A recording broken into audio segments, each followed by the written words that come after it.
Okay, good morning. Welcome everyone to today's presentation entitled Parental Empowerment, Combating Substance Abuse in Young Adolescents, brought to you by Mercer Council on Alcoholism and Drug Addiction. So as I mentioned, today's presentation is brought to you by Mercer Council on Alcoholism and Drug Addiction. The organization was founded in 1978, and we are located in Lawrenceville, New Jersey.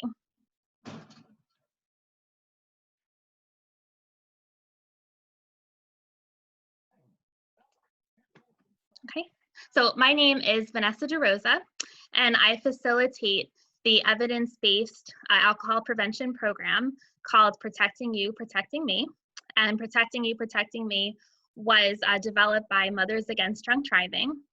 And it is the program is of no cost to schools, and it is grant funded by the Department for Mental Health and Addiction Services. And so the program goal of PYPM is to prevent injury and death of children and youth due to underage consumption of alcoholic beverages and vehicle-related risks, especially as passengers in vehicles in which the driver is not alcohol-free.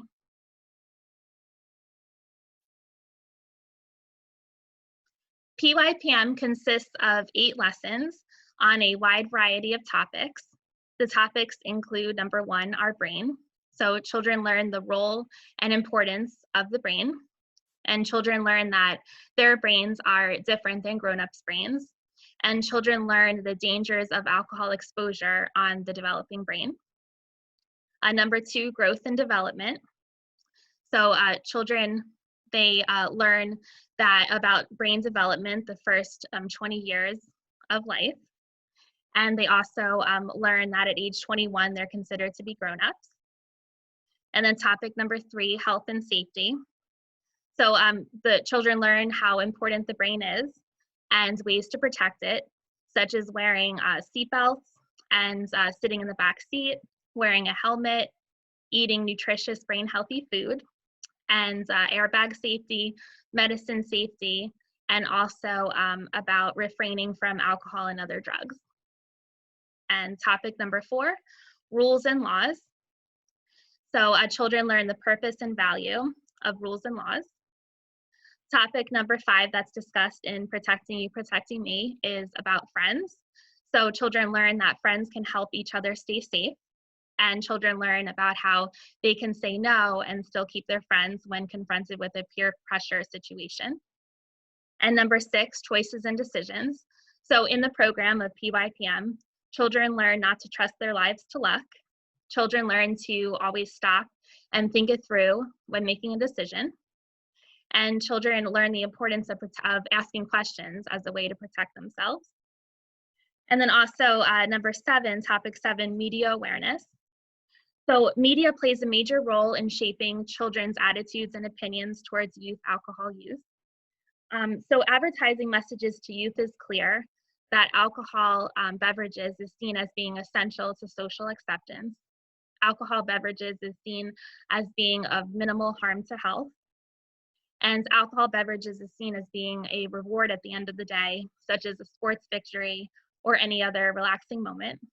And then alcohol beverages are also seen as a way of gathering courage and escaping problems. So PYPM teaches what the media doesn't tell us what we need to know. And then lastly, the last program topic in PYPM is vehicle safety and communication. So children learn the rules for safe riding with an unsafe driver. And they also learn about how to talk to grown-ups about difficult subjects. And they learn how to protect themselves when grown-ups don't. And I just want to point out that during the presentation, if anyone has any questions, please feel free to write your question in the chat box. And then at the end of the presentation, we will answer. Amy and myself will be more than happy to answer any questions that you may have. So now that I provided information about PYPM, I want to go over why this program exists and why it is so important to have these programs these alcohol prevention programs. So I call this slide the formative years.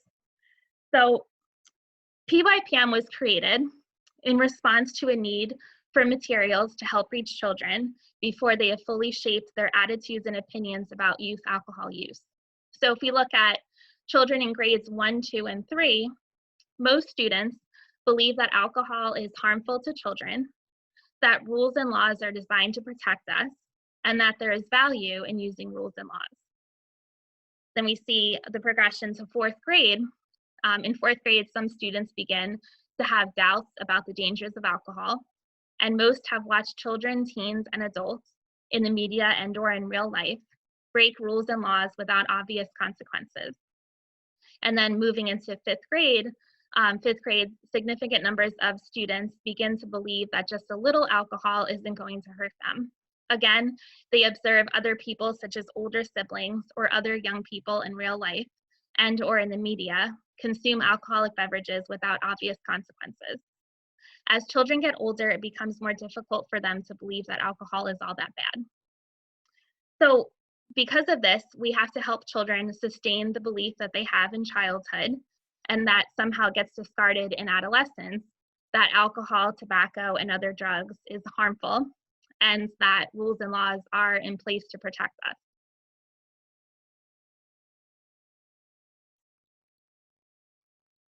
Okay, so for my program, PYPM, I pull a lot of outside resources to use in my program.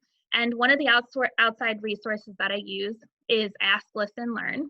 And they came out with a survey in 2017. And the full report is called A Lifetime of Conversations, Kids, Alcohol, and the Developing Brain. And again, this 2017 survey was conducted of 1,000 interviews among adults ages 18 plus with at least one child between ages 10 to 17. And they found that the majority of parents discuss underage drinking with their children, 76%, which is up from recent years, which is great. But they typically do not discuss one of the most pivotal points for children to abstain from underage drinking, and that is the impact of alcohol on children's brain development. So parents explain to their children reasons to not engage in underage drinking. So these reasons include that alcohol impairs judgment, causes car crashes, and results in alcohol poisoning. But they don't go deeper into, again, discussing about the effects of alcohol on the developing brain. That's why it's so important to have such programs as Protecting You, Protecting Me.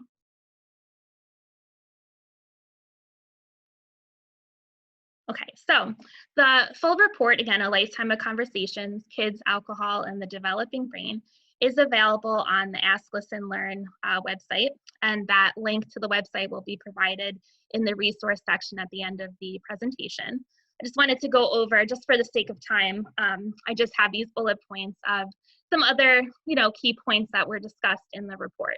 So other areas of discussion in the report is parents' viewpoints and misperceptions of underage drinking and the conversations they are having or not having with their kids, the impact of alcohol on brain development, expert advice on the most asked questions on underage drinking drinking facts versus myths, and ways to approach the conversation about underage drinking with different age groups, ages 5 to 22. So there is an excellent resource, and I definitely recommend for all of you to check that out.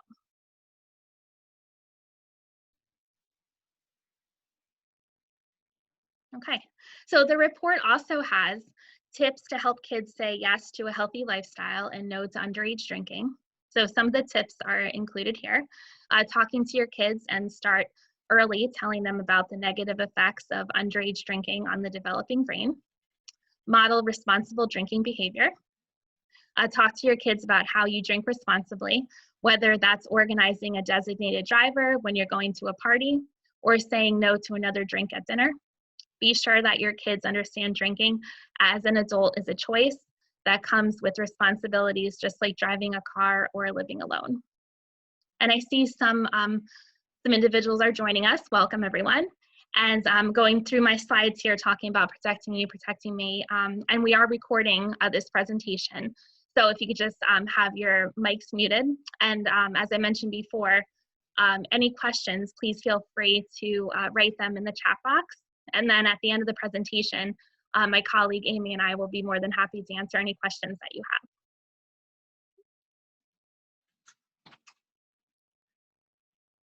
Okay, so continued tips to help kids say yes to a healthy lifestyle, no to underage drinking.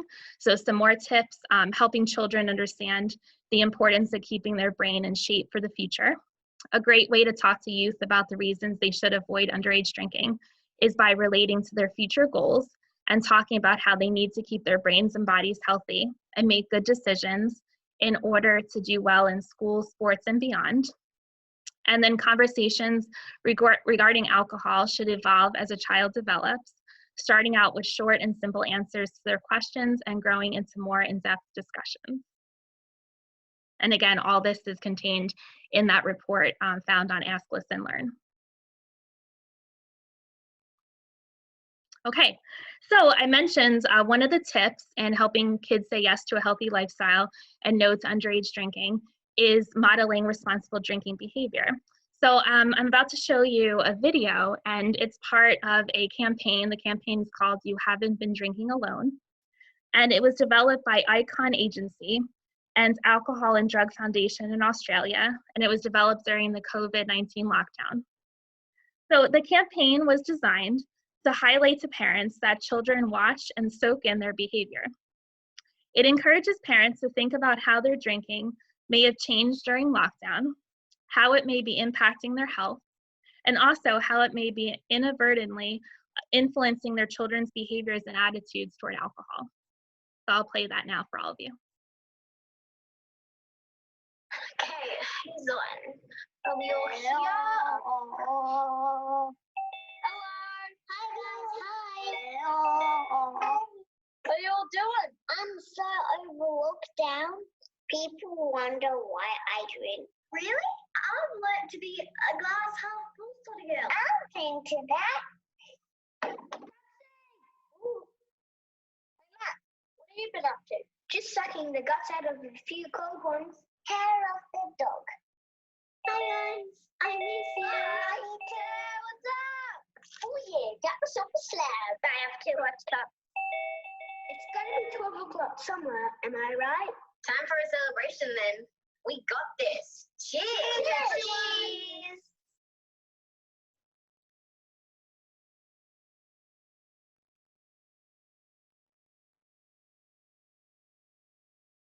Okay, so this video shows that kids see, kids listen, kids observe.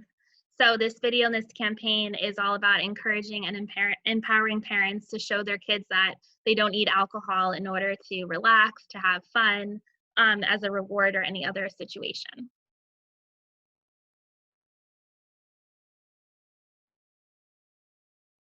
Okay, so another tip in the previous slide was about the importance of explaining to children the effects of alcohol on their developing brain. So in the next few slides, I'm going to be showing all of you demonstrating how alcohol affects certain parts of the brain. And these areas of the brain is what children will learn about and how alcohol affects each brain part. So the central nervous system carries messages along the spinal cord between the brain and every part of the body. The messages to and from our brain control everything we do. Alcohol and other drugs distort, confuse, slow down, and sometimes even block messages between our brain and the rest of our body. When impaired by alcohol, the central nervous system slows down and has difficulty functioning and reacting.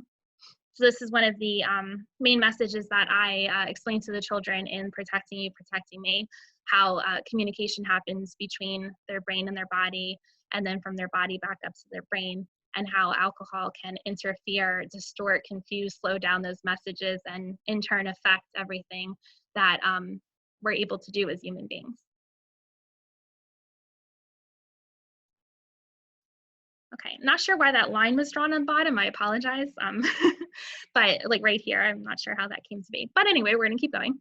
So I have a picture here, and I want you to, because I have a question here, for all of you, do you think, is this the cerebral cortex? So thinking about areas of the brain, and it's okay if you don't get the right answer. It's okay. You're not going to like write it down or anything. So, but I want you to think, looking at this picture right here, do you think that this is the cerebral cortex, the hypothalamus, the cerebellum, hippocampus, or medulla? I want you just to think about it, and then I'm going to reveal the answer. And again, you don't have to, reveal, you don't have to like say your answers or anything or write them down. So this part of the brain is the cerebral cortex. So the frontal lobe, which is part of the cerebral cortex, helps control the 5 senses. So when impaired by alcohol, it can become harder to make smart choices. So children in PYPM, they learn about the cerebral cortex and ways that alcohol can affect it. Okay. So congrats if you got that right. Okay, next.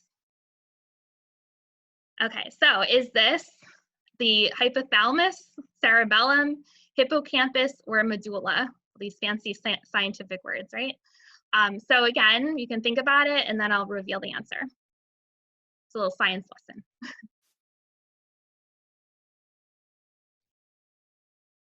Okay, so it is the medulla.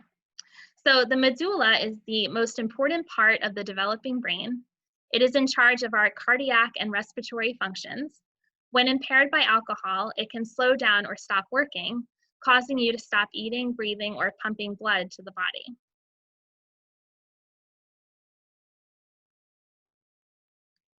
Okay, next brain part. Is this the hypothalamus, hippocampus, or cerebellum? So a few seconds, and then I will reveal the answer.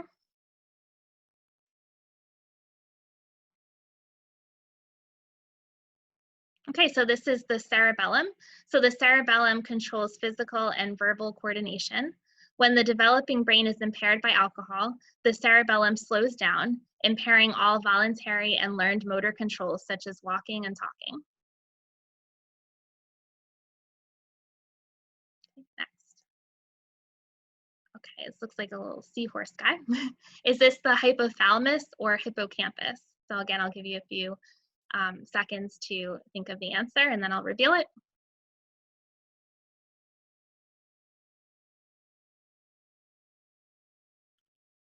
So this is the hippocampus. So the hippocampus, part of the limbic system, processes, stores, and categorizes memories. When impaired by alcohol, the function of the hippocampus begins to falter, and it becomes harder for the brain to create and retain memories.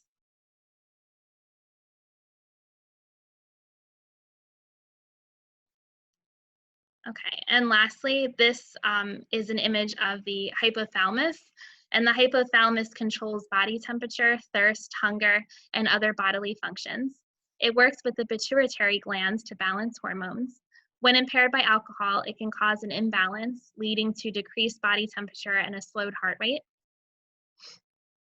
And I just want to make mention that the pictures that you see, the brain parts that I've mentioned, there are videos online at asklistenlearn.org, and they explain to children how alcohol impairs these different parts of the brain that were mentioned in today's presentation. And they also, Ask, Listen, Learn also recently added information and a video about marijuana and marijuana's effects on the developing brain.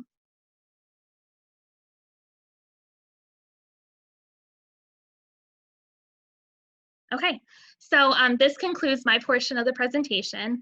I provided you information about protecting you, protecting me, why it's important to explain to children the dangers of alcohol in their developing brain, and ways that parents can help children say yes to a healthy lifestyle and no to underage drinking. And thank you very much. And now I'm going to turn it over to my colleague, Amy Argerio. Thank you.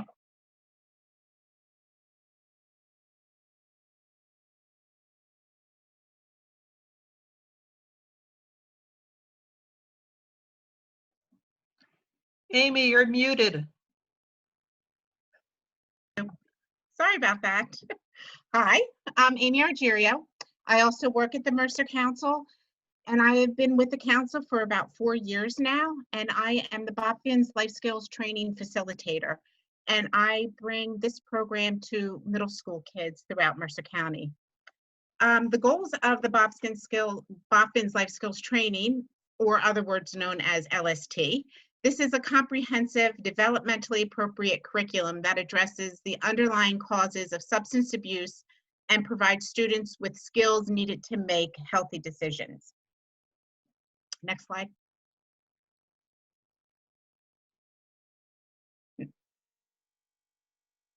Next slide, Vanessa. I'm sorry. Okay. So the program topics that we discuss are social skills, conflict resolution, decision-making, peer pressure, how to cope with stress with an emphasis on anxiety and anger, communication skills, and media influences. And we focus on those skills to give the students tools to prevent them from using drugs, prescription drugs, and vaping. So all of these topics are addressed, and these are tools to help our middle schools navigate through their adolescent years and hopefully prevent them from the use of drugs. Next slide. So what is normal adolescent behavior? So we, discuss students when they're kids and they're young, they eat everything up that we want to share with them. They listen to us, they're cute, they really value what we have to say when they're young. And then they become adolescents. And talking with them becomes more of a challenge because we see they want to be more independent. They have mood swings. They're a little bit rebellious. They tend to decrease their communication and want to hide away and not talk to mom and dad so much. Arguing, worrying about how they look, worrying about their friends, all that becomes more important in their role. And it makes talking with them very challenging, but it is normal adolescent behavior. And as educators and parents, we have to be aware of that and maybe change our approach now that we're going into those adolescent years.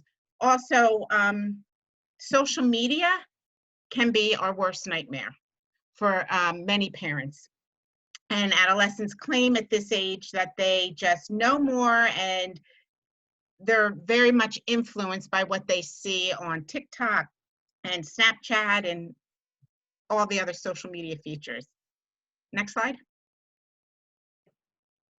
So why do kids use drugs? And through the LST program, we discuss all reasons why kids might want to dabble in or experiment with drugs. It's not just peer pressure anymore. We're finding kids are using drugs or attempt to even just experiment because maybe they're anxious and they're angry a lot and they want to self-medicate themselves. They're curious. Curiosity is a big one now with adolescents. They're rebelling, they're bored, and they want instant gratification. Interpersonal reasons, they just want to fit in. They want to be cool. They want to look older, especially if they have older siblings and friends. Social media becomes a big factor again in this area. They see other kids doing it and they think it's cool and that they should be part of it. Their social environment, not only social media, but just they see stores selling liquor in every neighborhood on every corner. And a culture that now that has kind of taken a role of saying, it's not that bad, it's normal. When I was a kid, it's normal to dabble in alcohol, marijuana. Next slide. So what are the commonly abused substances among our adolescents? Tobacco, nicotine, marijuana, alcohol, top 4. Those will be the go-to with our adolescents. Yes, we are seeing some adolescents go into opioids and prescription drugs, little cocaine and heroin, but the top 4 are tobacco, nicotine, marijuana, and alcohol. And marijuana is a concern for me because I'm also noticing with our adolescents, their attitude towards marijuana is lax. It's not a big deal. I'm seeing adolescents, they just don't seem to care. Marijuana is not that bad. And it's the attitude that has me very concerned also. Next slide. So this is a video that I'd like to share with you by Dr. Nora Volkral. She summarizes concerns about marijuana, vaping, and other drugs. These are the trends. This was out in 2019, so this is based on last year's sampling. I actually am a little curious for 2020 to come out because it has been a crazy year. And my fear is that these numbers, there might be an increase because of COVID-19. So this is just going to share with you the trends and what we're seeing with adolescents. Go ahead, Vanessa.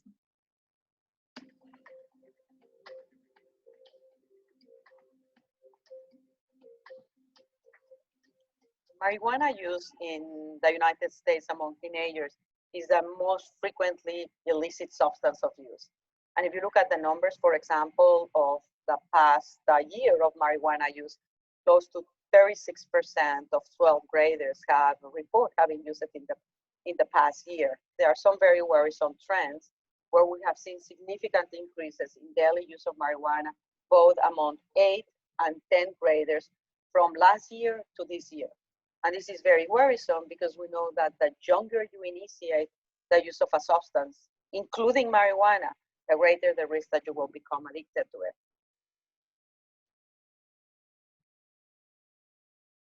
If you look at the changes in the rate of kids that are vaping marijuana, we've seen almost a doubling in the number of teenagers that are vaping marijuana on the past year and over 2 years. And we've also seen almost a doubling of vaping in the past month. And this increase in past month vaping of marijuana is the second highest increase in a trend that we've seen since the inception of the Monitoring the Future.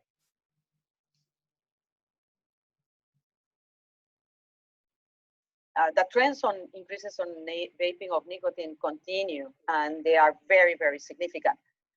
For example, if you go to the indicator of past month vaping among teenagers, 12th graders, 25% of them has vaped nicotine in the past month. Among 10th graders, 20% of them have vaped on the past month. Also, the rate of vaping nicotine daily is very high. And we're seeing that among 12th graders, the rate is 12% of them are vaping nicotine daily, which is our frequency rate associated with a very, very high risk of becoming addicted to nicotine.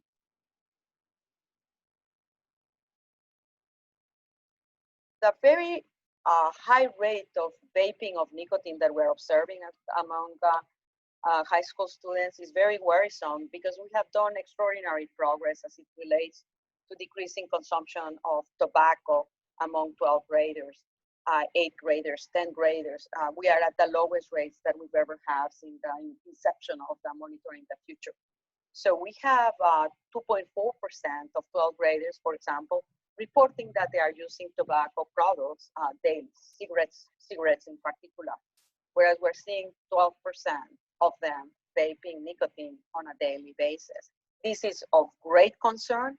And the other aspect of it when you are dealing with nicotine through vaping is that you are delivering the nicotine in a very efficient way, but also at very high content. And we're also seeing that pattern where teenagers are escalating much faster than what happens when you're smoking cigarettes. The good news in terms of drug use is that basically, except for vaping, the drug use has been going down and some of the lowest levels that we've seen. And this is actually pertinent to opioids because we're seeing an opioid crisis across the country, and yet the prevalence of opioid use among teenagers is very low. For example, as it relates to prescription opioids, the most frequent used prescription opioid is Vicodin among teenagers, and it has gone down from 10.5 to 1%, a dramatic reduction. Similarly, the use of heroin among 12th graders is at 0.4%. So even though we're seeing this high rate of use of these substances in adults, we fortunately are not seeing it in adolescents. The news with alcohol are also very, very good. They are going down in basically all of the indicators, and certainly the most concerning was the use of binge drinking, which is significantly down, regular drinking, which is significantly down, and this is actually seen across 8th, 10th, and 12th graders. So there are good news as it relates to many drugs, but very worrisome news as it relates to the use of vaping devices for nicotine and vaping devices for cannabis. And we need to understand if this trend continues, because if it does, then that is something that we need to pay attention to intervene to prevent it from happening.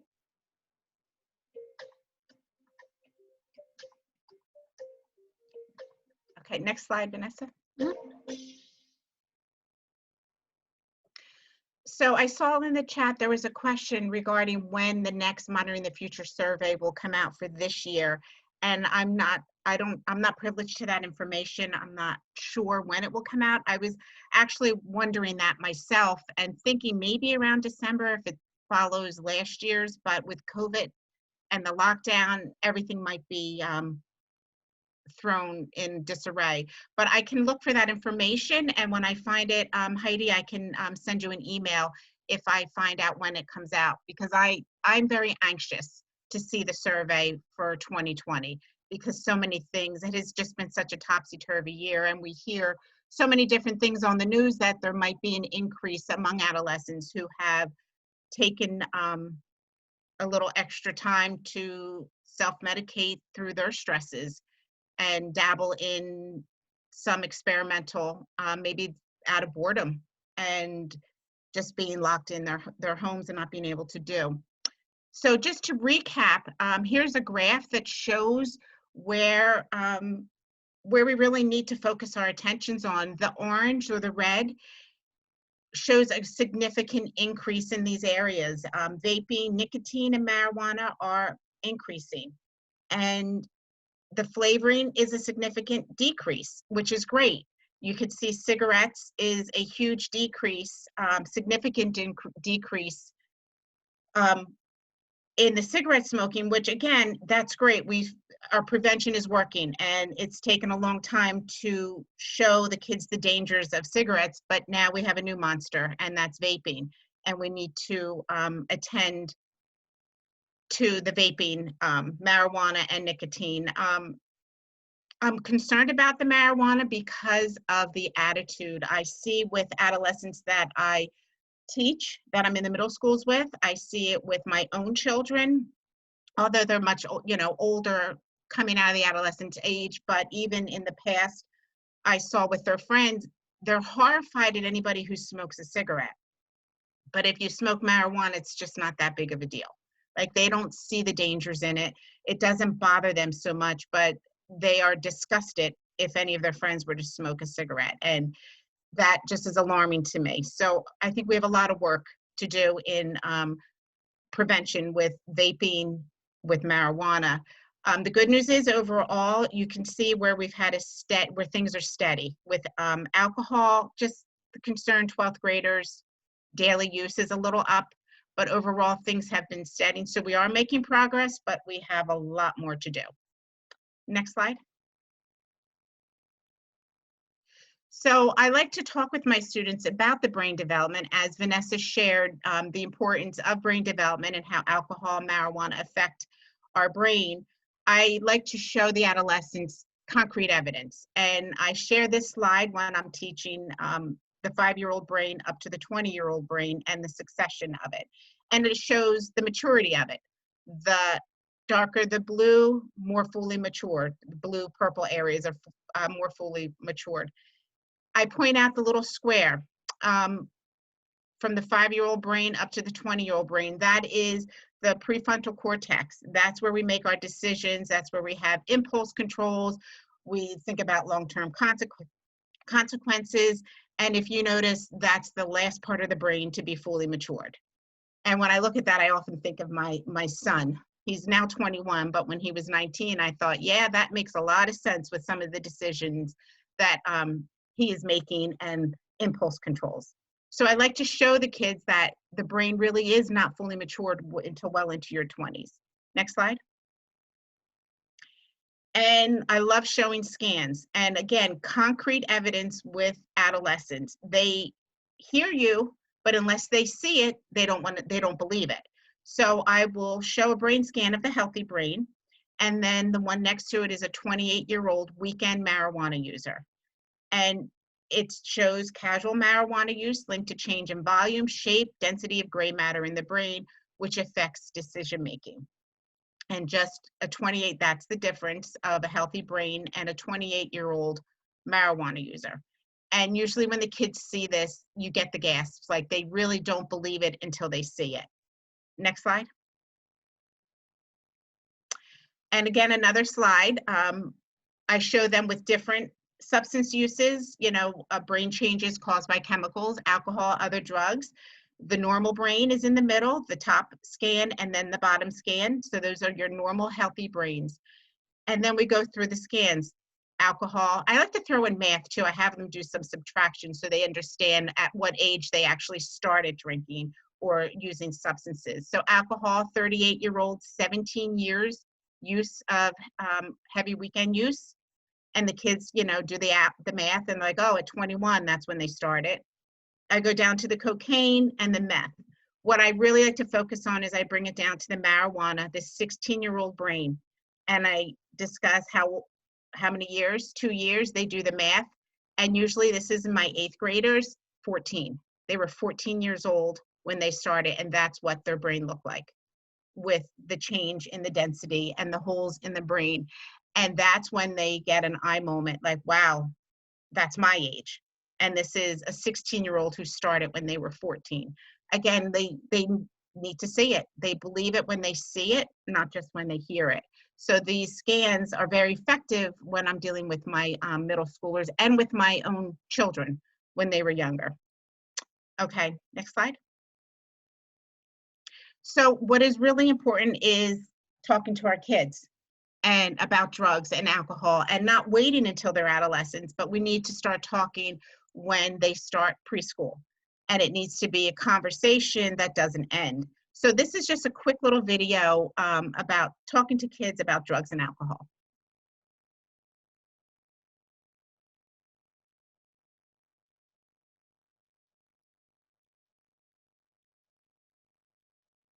Can you hear it?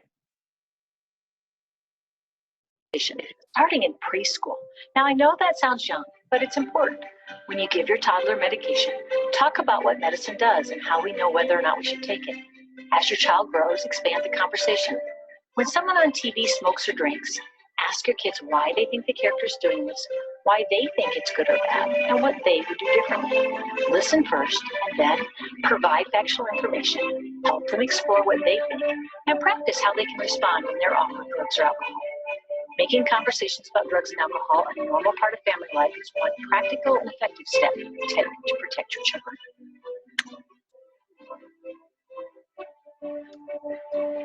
Next slide. So talk to your kids. Very important to start the conversation and just not end the conversation all the way up through adolescence. Even my 23 and 21-year-old, I still have the conversations with them.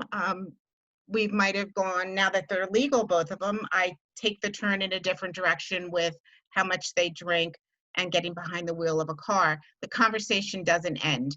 Ask questions when they're adolescents. Refrain from judgment. Just casually ask questions. Be aware, notice their friend group. Try to refrain from judgment because they'll turn from you if you start, judging them. Don't accuse, be less authoritative. Just show that you're invested interest and concern for them. Express your thoughts, reasons from an informed viewpoint of concern. So just educate yourself on reliable sources and let them know you're coming from a good place. Give them the reasons why you're concerned, what the outcomes can be when you go into, if you decide to experiment in alcohol and drugs. I had a conversation with my middle school student last year that is staying with me. To me, it was very powerful as we were going through our drug abuse unit. and having a conversation about marijuana, a 14-year-old boy came right out and he said, Mrs. A, I'm going to be real with you. I smoke marijuana. And my response to him was, I thanked him. I said, thank you so much for feeling comfortable enough to share that with me, because I am not here to sit in judgment of you and to tell you how to run your life.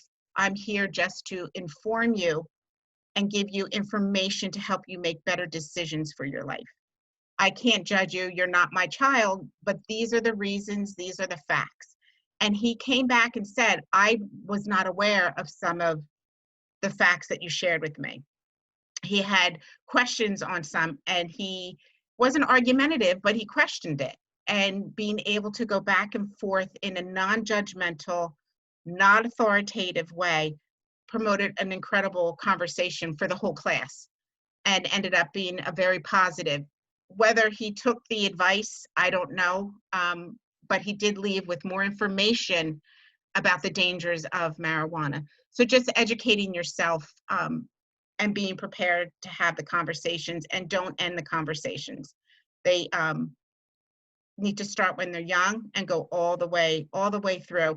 And also when you're having the conversations, have your family, your children, your students know your consistent rules and your views, and stay consistent with your views and your boundaries with the conversation. Okay, next.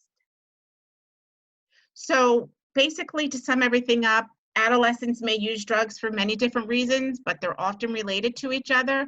Some may just try it and experiment and may not go further with it. You know, continue having the conversations, be open to talk to your kids about it in a non-judgmental way. And drug use is caused by so many factors. And right now, stress factors are a big one. They're using marijuana and alcohol to cope with their anxiety and their stresses, and now more than ever with COVID-19, and really discuss how the media can influence them and manipulate them, especially social media, with all our new social media influencers, our TikTok influencers. They're getting into their heads, and it needs to have a conversation that maybe some of their influence are more dangerous than helpful. Next slide. So here are some resources, additional resources that you can look up if you have any questions. SAMHSA, NIDA, Partnership for Drug-Free Kids. These are all wonderful resources that you can reach out to for answers, and if you're looking up any information. And again, Parent Movement, Ask, Listen, Learn resources, the Parent Movement also. Next slide. And this brings us to our question and answer. If anyone has any questions, I think there's just a few of us, so if we want to unmute and ask a question, that's great too. Or if you want to just put a question in the chat box, I see a couple, we can answer them. But if you like to unmute, if you have any questions, that's fine too. And if you can't think of a question now, or you come up with one, always feel free to email Vanessa and I with a question or a concern that you might have.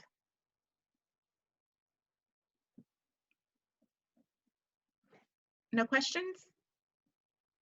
Okay, again, like I said, if you think of a question and you would like to email us, please feel free to email us any of your questions, and thank you. I'd like to thank you for attending this webinar, and you can find us at Mercer Council,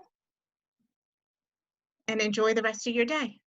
Oh, I think we have something in the chat box. Oh, thank you. Oh, thanks, Heidi. Thank you all. Thank you.